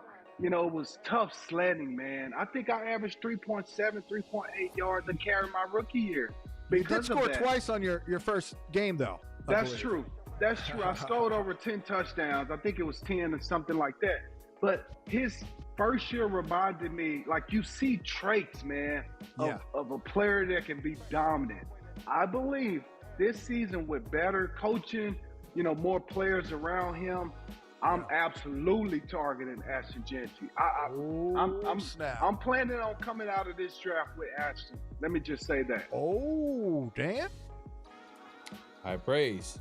So I'm gonna before we get the conversation started, Just like Severe said, there is another clip, and this one is from former Raider running back, former Raider and 49er and Miami Dolphin running back Raheem Mostert has some favorable things to say about Ashton Jeanty. What is it about him that separates him, that makes him different?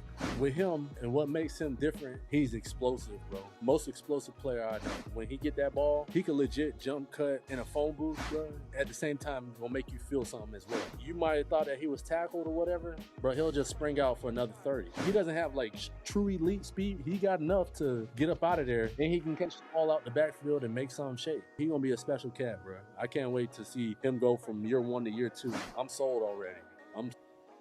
Ooh, man. Hey, I like to hear it, man. I like to hear it because, you know, a lot of, like I said, you know, Ashton Jeanty's kind of been like a polarizing player for some fans in Raider Nation and around the league because, you know, he was a guy that was taking number 6 overall. Did he have the greatest rookie year? No, but then was it a year that you would expect that a number 6 overall pick? You could arguably say, nah, that's not what we expected. But you have a Hall of Famer in LaDainian Tomlinson, who literally is basically comparing himself to, in a way, comparing himself to Ashton Jeanty by saying, you know, we had similar rookie years in that, like, we didn't have a whole lot around us. We averaged about the same yards per carry, but he showed certain traits, certain things when he watched him play throughout the year that showed him that this guy is going to be a real problem in the NFL. Like he believes in Ashton Jeanty. I know LaDainian Tomlinson was on a fantasy football show, but he kind of got more football. He kind of went into the football aspect and how he feels like he's going to be a productive player and how he compared himself. So I thought that was like high praise coming from a Hall of Famer, all-time great, one of the greatest running backs that I was able to witness. You know what I mean? You talk about Adrian Peterson, but like LaDainian Tomlinson, like, man, you make me think about it. Like, who's better?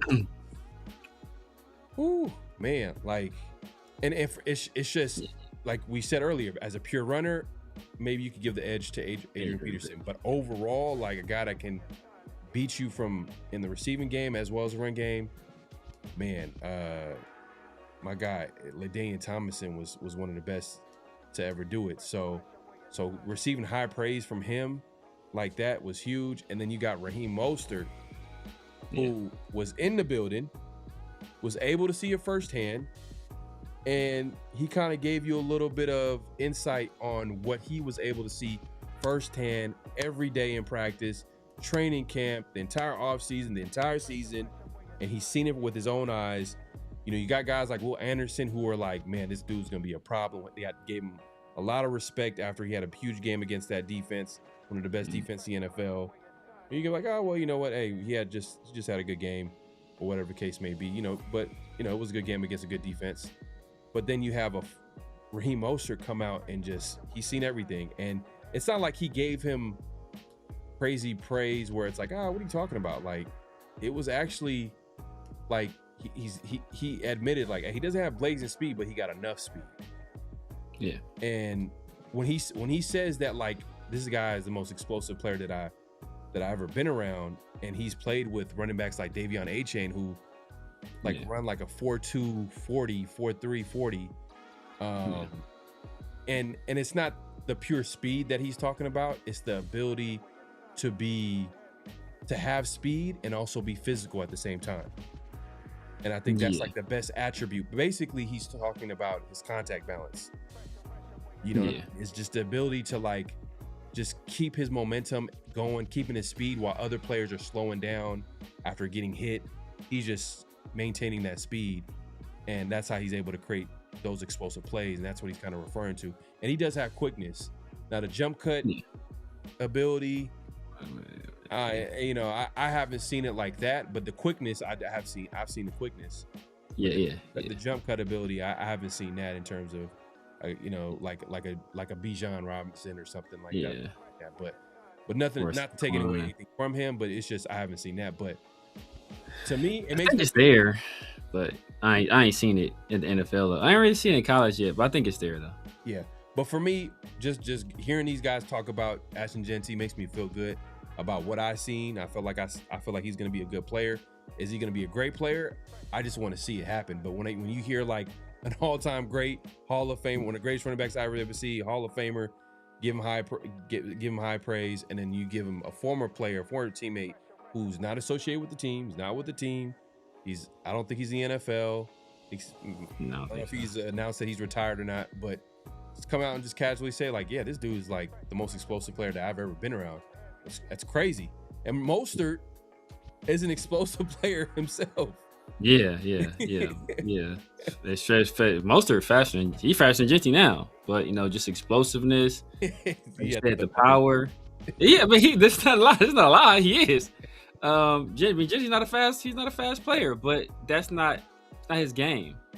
His game is the contact balance, to be quick but powerful, to break tackles, to be physical, to pound the rock, for 4 quarters, and then once you think he about to lower shoulder on you, then dip outside and hit you with a big run and make you try to arm tackle him, which you're not gonna be able to tackle him if it's an arm tackle. So LT thing, I take that with a grain of salt. I mean, what is he gonna say about a rookie running back? Like, nah, he trash. Like, he weak. Like, that's what I expect. I expect the older generations, unless you're like a hater, to kind of just show a level of like humility when they're talking about the younger generations.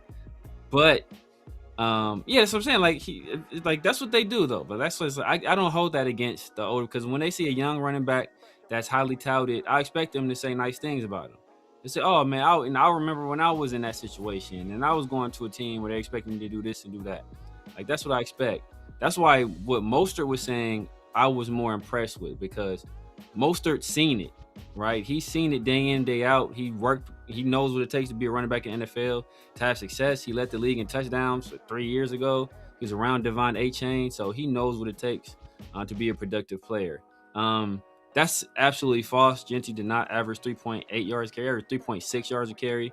The exact same average that the running backs the year prior to him averaged was 3.6. But I want to say LT averaged 3.6 yards a carry too.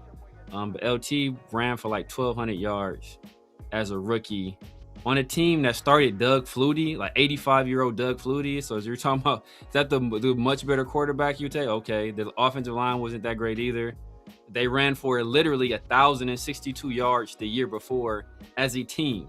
So, and averaged 3 yards per carry flat as a team in 2000.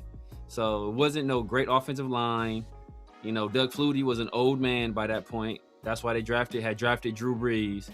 And then once Drew Brees didn't pan out, they eventually drafted Phillip Rivers. But they weren't a juggernaut. He took a team that rushed for less than 1,100 yards the year prior as a team, and he ran for 1,200, almost 1,300 yards himself as a rookie. So different situations, because Ashton Jeanty took a team that ran for, I forgot how many yards we ran for the year prior, but we ran for more yards the year prior to drafting Ashton Jeanty than we did when we had Ashton Jeanty.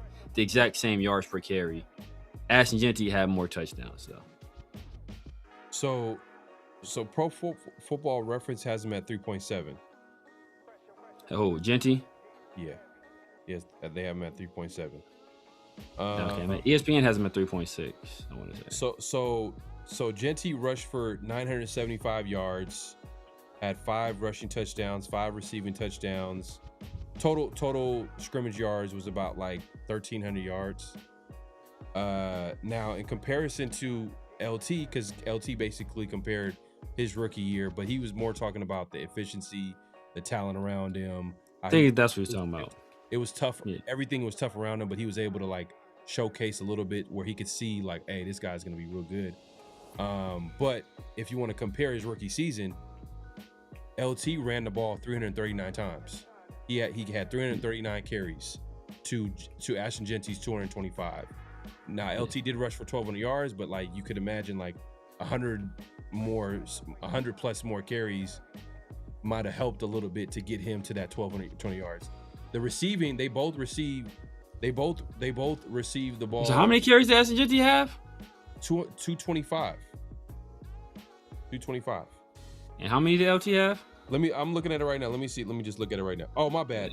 Yeah, nah, bro. 266. So yeah, let's say that 225. Yeah. You know what? And if I said that at 975, that's a hella good average, bro. So I know it wasn't that. Yeah. No, you're right. It's 266. I 266. Let me actually let me just do it this way. LaDainian Thomason. Let's see here. Yeah, and Ashton was at 3.7 yards per carry. The Raiders as a team were at 3.6. I think that's what it is. So 339 attempts. That's about like it's like 70 plus carries. Mm-hmm. Around there, like 70 plus carries, which about you could argue like if Ashton had like that amount of carries, he might have been able to get like to at least 1,100, 1,200 yards rushing or whatever. They both had the same amount of touchdowns. I think they had like 10 total touchdowns. I think LaDainian had 10 rushing touchdowns. Ashton had 5, but Ashton also had 5 receiving touchdowns. So they've had the same amount of touchdowns to end the year. Total. And then receiving, they received the same amount of yards. They had 300.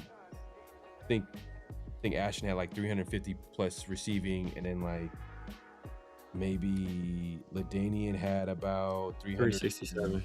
367. So about it's pretty much the same. Yeah, around the same. Maybe Ashton was 340, or I know it was like 346. 346. Okay. So around the same. So LT was kind of right in some ways as far as like the efficiency. He was speaking to the efficiency and just not having a whole lot of talent around him, and just being able to showcase a little bit of his talent. And then, the rest is history. He was able to have a huge career, Hall of Fame career, whatever case may be. Hopefully Ashton can have that, but we'll see. I feel like that's, but my guy Cash Lord says LT said Cedric Benson was going to be a beast too, but I believe this take. But Cedric Benson, did he say that? That'd be crazy if he did.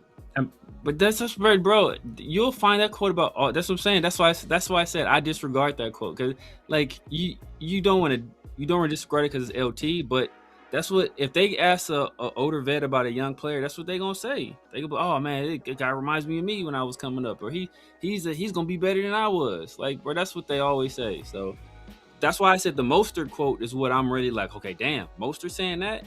Okay, that's something, because like I said, he's a guy that's in the trenches, been in the trenches recently in the modern NFL, been around other backs, been a dog himself for a time. So he's saying that about you, that holds a little bit of different weight. Not to take nothing away from LT, but LT, like he gonna give it up for the young guys. Like I expect that. Yeah, and it's the explosive, it's the fact that his choice of words and to describe Jeanty and say like, man, he's like the most explosive player that I've ever been around. But the way he described his explosiveness was kind of interesting, and now like he was kind of breaking down like it's the fact that he's super quick in a phone booth, but also be able to like have the physicality to go along with it, and then he doesn't have elite speed, but he has enough to take it all the way. So it's like, all right, bro, like, hey. For all the non-believers, man, this is something to at least get behind and be like, all right, these guys are kind of bigging up Ashton. He has to go out and prove it, but I like what I'm hearing, man, especially from the guys that have been successful in the NFL. Sure. If you're playing fantasy against me, oh man, you better take Ashton Jeanty in the first round, man.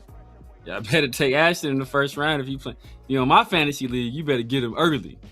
You better draft Ashton Jeanty early. Well, hold up. Would you draft Ashton Jeanty or Brock Bowers on the board? Who are you drafting in fantasy? Man, probably it's hard to take a tight end that high, bro. It's hard to take a tight end now. I'm Just- probably taking Ashton. There's always exceptions to the rule. Like There's always exceptions to the rule. In years past, the exception to rule was like a guy like Gronk, because he's going to give you touchdowns. He's going to be that. He was going to be the number. He was going to give you high productivity from the tight end position. But when you have like a player that can give you that much production randomly, especially in the tight end position, you need touchdowns. Though. That's the thing. If it's a PPR league, maybe Brock. But Ashton Jeanty had like he got caught like 60-some passes last year or something like that. So like he gonna catch passes too. But yeah, but Ashton gonna score more touchdowns. That's just like the long and short of it. He's gonna score more touchdowns. He's gonna catch touchdowns. He's gonna get the ball close to the goal line. Like they gonna figure out ways to throw him little pocket passes to get them easy touchdowns because they want to showcase him. They're gonna do the same thing with Brock. But, you know, I think it's like when you got a running back, it's a little bit. You got a running back that can catch the ball, especially in a Kubiak system. I think he's going to try to utilize that, especially in the red zone. So, Jeanty going to get more yards. I mean, more touchdowns rather. So that's what's going to make him more valuable. Yeah, I just like, man, I'm just thinking about like Brock is just going to be. He's going to have a good scheme to get open, and they're gonna give him the rock. They're gonna like. There's no one else to throw it to. It's gonna be Brock, Ashton Jeanty, and everybody else. Yeah, basically. As far as the pass game, I mean, like maybe there might be some guys that we're not talking about because we haven't seen them out there. Naylor, you don't got faith in Jack Besh. Jack Besh, Tucker, you know what I mean? But like, I just feel like it's gonna be the Brock Bowers show every week. The entire pretty much the entire season is gonna be him getting the ball. Let's see, man. People talking about LT, Michael the Burner Turner. Drew Brees. Well, Drew Brees early on in his career wasn't really that good. Drew Brees was not that good. He was trash. Right? That's why they drafted Phillip Rivers. Then Drew Brees went off like that. Like after they drafted Phillip Rivers, Drew Brees kind of went crazy. Then he got hurt, and then he signed with the Saints. Yep. And then the rest is kind of history. But yeah, the Doug Flutie was ass, bro. Like, bro, money check. I'm from LA, bro. I was going to games at Qualcomm. I seen Doug Flutie play, bro. Dude was 5'6", 37 years old. He was ass. He threw like 50. He's like a 50% passer, bro. You can't tell me like who should be saying stuff, bro. You knock it off, dog. I saw it live. He was trash. That's why they drafted Drew Brees, and that's why they followed up and drafted Phillip Rivers. Doug Flutie was washed. Right. Cash, you think Brock is still hurt? I think he's good. I don't think we've heard anything. I think he's good. Yeah, I don't think we heard anything like bad about Brock being hurt or still recovering from the knee injury from last year. I think he's good to go. But we'll see. I think right now it's a little bit unpredictable because we don't know what the offense is going to look like. But we know Kubiak is a good offensive-minded coach. If great, it's because they did win the Super Bowl, and the Seahawks won it because of having a good offense, but also a great defense, but like a really good offense. Yeah. And it's not like they had a really good running game. That's what carried them through the playoffs was their running game. With Kenneth Walker going crazy. And technically, they didn't. The only elite thing about their offense was their wide receiver, who had Jackson. Yeah, and this is the first time he's been called elite. Was this year, just because how much he just got off, bro. He had like 1,800 yards, like just like that, like 1,800 yards, based off them finding ways to get him the football. So I'm like, man, if Brock is gonna be that number one option on offense, I'm like, man, like. It's risky. It's risky. I know it's risky to draft him, but I'm just saying, not risky to draft him, but draft him early. But I'm just saying, like, y'all see it. It's like it's clear as day who's gonna get the football. I ain't doing it. Hey, teach his own. Teach his own. Yeah. Hey, look, if it's a 12-teamer, right? If it's a 12-teamer, and you're picking, and it's one of those like you know how like, it goes from number 1 to 12, and then it comes back again, and you pick number 12, right? Most likely, you could take a Brock Bowers at that point if you're picking number 12. You picking number 12, you're gonna come right back around to pick number 1. Because look, you know what I'm talking about? Like, where look, it goes from 1, and then obviously it's gonna reach you at number 12, and then it's gonna reverse back. So then you literally have back-to-back picks. Yeah. So I'm just saying, I still pick somebody else because I drafted him tight in the first round. Okay. I still pick somebody else. I'll pick a Marion Hampton and then turn around and pick Brock right after that. Appreciate you coming through. But we got another notable quotable. Yes, sir. We got another notable quotable. What we got this week, Severe? Yeah, and we got Las Vegas Journal Review beat writer for the Raiders, Adam Hill. He's talking about some of the things that the Raiders are still missing on their offense, and some possible candidates to fill those positions that are already on the team. All right, here we go. I'm still at big big preferably, but big / alpha receiver type guy. I still think changes the dynamic of the offense for sure. I'm with you on the offensive line, but I do think there's a lot of options. Does Caleb Rogers continue to improve, which I think he very much could. Spencer Burford has started in the past, wasn't good last year, but has started in the past for the 49ers. Decent player. If he gets back to that level, that would be good. Jackson Powers-Johnson is still there. Like, we don't really know what he is, but we think he can be. When he's good, he's really, really good. There's maybe too much inconsistency in his game, but when he's good, he's really good. So does he step up and take that place? But I think right tackle is certainly another place to watch, where DJ Glaze has been a 2-year starter. You've got Charles Grant, who you drafted last year, still kind of needs to get bigger and stronger, but has that athletic ability and that talent that he could step up in that role. And then there's Trey Zoon. We don't know where he's going to be. We thought guard, but there's a lot of guys at guard. Does he play right tackle? We saw him there a little bit in the OTAs. Like, if he solves the right tackle spot, that all of a sudden changes, I think, the equation of the rest of the offensive line. Yeah, I mean, what are your thoughts, man?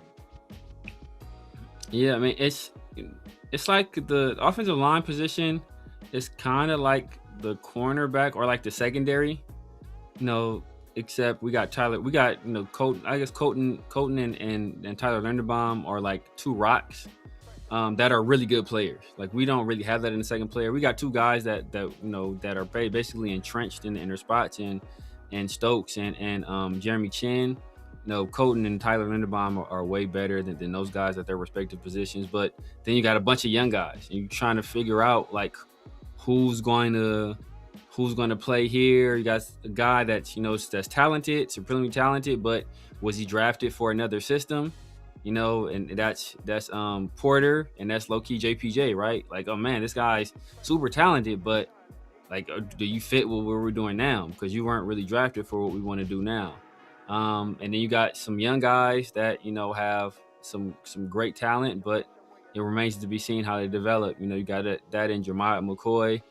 That's kind of like a Charles Grant or a Trey Zoon, right? Where there's guys that you think that they have potential to be plus starters. Obviously, Jahmyr McCoy has all-star, Pro Bowl potential, all-pro potential.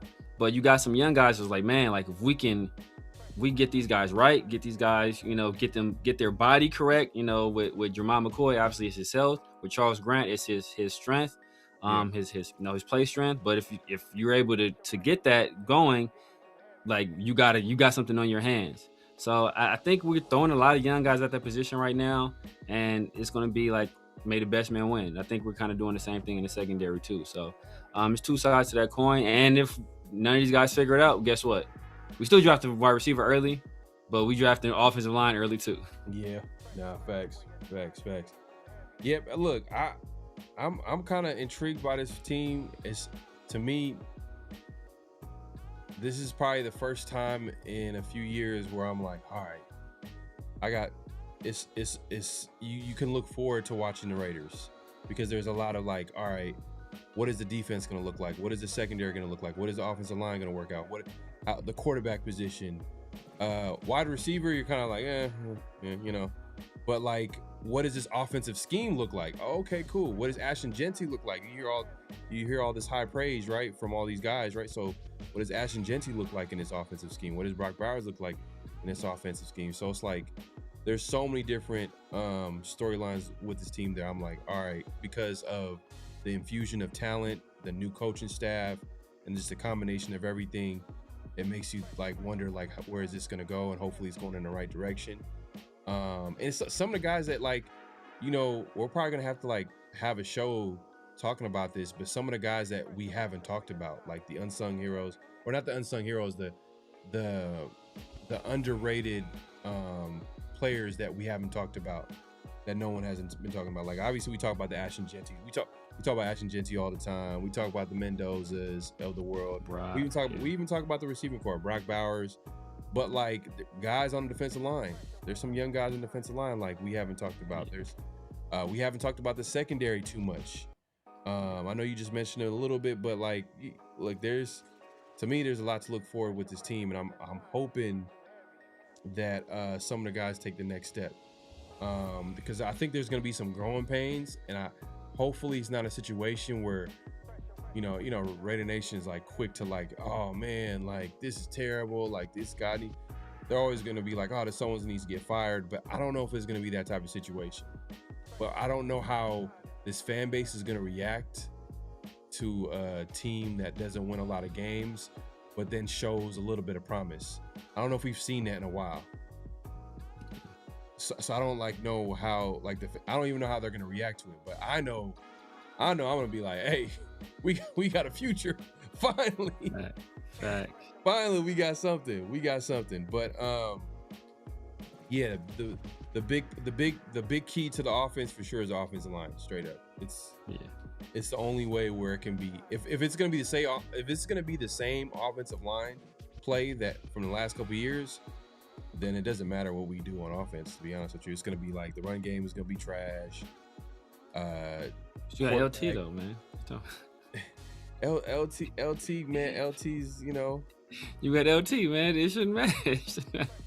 He's gonna be like, well, Ashton Jeanty, his second year reminded me of my second year. Exactly.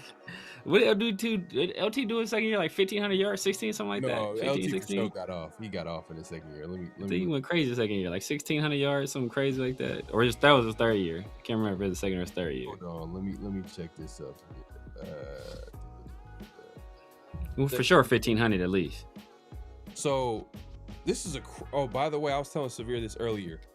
So, you know, he had 339 attempts his rookie year. He had 372 attempts his second year. He rushed for pretty much damn near 1,700 yards, 1,683 yards, 14 rushing touchdowns, 79 catches, and almost 500 yards receiving. One touchdown receiving, but still, that's crazy. So basically, over 2,000 yards, scrimmage yards. Oh, offense, yeah, that's crazy. Yeah, but I was telling Severe earlier, like his start to his career, like this dude was going over 300 carries easy for his first basically 7-8 years of his career. Every year, 300 plus yards. 300 carries. So his usage rate was super high. Crazy. But he was productive. And then year 8 or 9 or so, 2008, he had 292, but he still had 1,000 yards. But then, it went down and down after that. But that's crazy. From 2001 to 2007, bro. 300. He was healthy too, right? He basically was healthy every year, right? Yeah. That's crazy, bro. 16 games started. 04, he had 15 games started. But almost he literally missed. That's maybe crazy. And he probably 04. He might have just been set. Basically, low key, he might have just been set. Yep. And man, yeah, man, he was special, man. Was he first ballot, right? First ballot? Was he first ballot? Yeah, he better been. He's first ballot. Unlike Bill Belichick. I'm never gonna get over that, bro. If Tom Brady gets in first ballot Hall of Fame, bro, I'm gonna be hot, bro. Yeah. I'm gonna be hot. I think, that's gonna be crazy if Tom Brady gets in. I'm gonna be hot, bro. Cause it don't make no sense. You can't hold that against Bill Belichick and not hold it against Tom Brady. But it's disrespectful. is disrespectful. It would be disrespectful though. Even though they did that to Bill Belichick, you know how disrespectful it would be to not get, to have Tom Brady wait. Hey, look, bro. They better do it, bro. You can't hold that standard for Bill Belichick because the thing about it, people, Deflategate was all Tom Brady. Deflategate was all Tom. That had nothing to do with Bill Belichick. That was Tom and his equipment manager. It's like, so that was a Tom Brady exclusive, and Bill Belichick gets blamed for that. Spygate was all Bill, but Deflategate was Tom. Yeah. So, but it's still gonna be crazy. That's why it's a slippery slope. Like, what are y'all trying to prove? Like, it's almost like, I feel like the NFL is like any publicity is good publicity. You know what I mean? Like, even if it's bad, like even if they're wrong, it's still like, all right, everybody's talking about it, so this is a good thing. We're still getting talked about, even though the NFL seasons. Because like, I think, did that happen during this? Was that during the season that we found that out, or was that like? That was I can't remember. Was that after? Was that? I remember they had the whole investigation, and that's when they found out everything. That's when Tom Brady was out there like breaking all the cell phones and shit. No. I'm not even talking about that. I'm talking about like when we found out that Bill Belichick wasn't going to the Hall of Fame his first time. Oh, that was just recently. That was like a few weeks ago. No, that wasn't a few weeks ago. It was like a few weeks ago. I want to say like maybe like a month or two ago. Like a month or two ago. So it was during the off season. It wasn't like the season. Okay. No, it wasn't during the season. Yeah. Oh, okay. So that's for the NFL. That's a win. That's a win. Yeah. So you got everybody talking about, Bill Belichick not getting into the NFL Hall of Fame during the NFL off season where there's nothing really to talk about. That's what the NFL does though. NFL's mastered that, just being a 365 a year league. Yeah, that's why they have all these refs. Like, they have them. I feel like it's on purpose, where they'll call games a certain way, and then like everybody's talking about the game, like, oh, I can't believe this happened. It's like, man, as Raider fans, we know this, so it is what it is. But we for sure know this. They for sure know this. We're not done yet, though, man. We're not done yet. We got what's real and what's not. This is where we say statement. We react to it as well. You guys react to if it's real or it's not. And I guess we're gonna keep up with the theme of Ashton Jeanty, the running game. Well, the offensive skill position. So Jeanty, this is the statement here. Jeanty, Bowers, and Naylor will combine for over 3,500 yards of offense. Is that real or not? Jeanty, Bowers, and Jalen Naylor, will combine for over 3,500 yards of offense next season. Is that real or is it not? I'm going to say... I'm going to say it's not real. I feel good about Bowers because I feel like he's numero uno at running back. He's number one, if not 1A, 1B. Tight end in the NFL. So I think he's gonna be like emphasized in the offense. Like he's gonna get the rock. And that's the one thing about Kubiak that I like is that he identifies who are the playmakers on offense, and he gives that, like, he's gonna make sure that they're gonna get the football. The guys that are the talented playmakers are gonna get the football. So I feel good about that. Ashton Jeanty, same thing. Feel good about Ashton Jeanty. Naylor, I don't know. It's up in the air. Like, I don't know how it's gonna look. I'm hoping, but like, you're gonna tell me that he's gonna get like close to 1,000 yards receiving. I don't know. So I'm gonna say it's not real. That's the only thing. The deal breaker is Naylor. Yeah, I'm right there with you. Well, I feel great about Brock. I'm mid on Jeanty. Like, it just, I don't know how much of a timeshare it will be. But both of those guys, I'm concerned about health, just because we saw Brock, he's been hurt just about every year. He came into the league hurt. stayed healthy, relatively healthy his rookie year, but got hurt last year. Jeanty, he had not a crazy heavy workload last year, but he had a pretty high usage last year. Usually when guys, have a high usage coming into the league, they're prone to get hurt eventually. Knock on wood for that. Hopefully it doesn't happen for him, but the running back position is injury prone position, period. So will he play another 16 or 17? That's going to mean, and I don't think he will at that usage rate. And then Naylor, I have absolutely no faith in. I mean, I didn't even know whether to go with Naylor or Jack Best, or not Naylor or Trey Tucker, for that question. I went with Naylor because he's the guy that got paid, but I didn't know where to go with Naylor or Tucker. Because the thing about last year, the three guys, three top guys in Seattle, they went for 3,621, and that's with JSN going for like 1,800 yards receiving. So it's like, so him going for 1,800 yards receiving they still like barely hit that target. So I think if Ashton and Brock play to their potential, they can drag Naylor across the finish line with them. But I just think it's so many variables in the way of that happening that I just can't see it happening. No, I think Naylor is gonna be a guy they're probably gonna feature early on, because like, hey man, rule of thumb, just follow the money. But it is up in the air. Like, it could be Naylor. Does Tucker kind of take the next step a little bit? Like he had his most productive year of his career last year.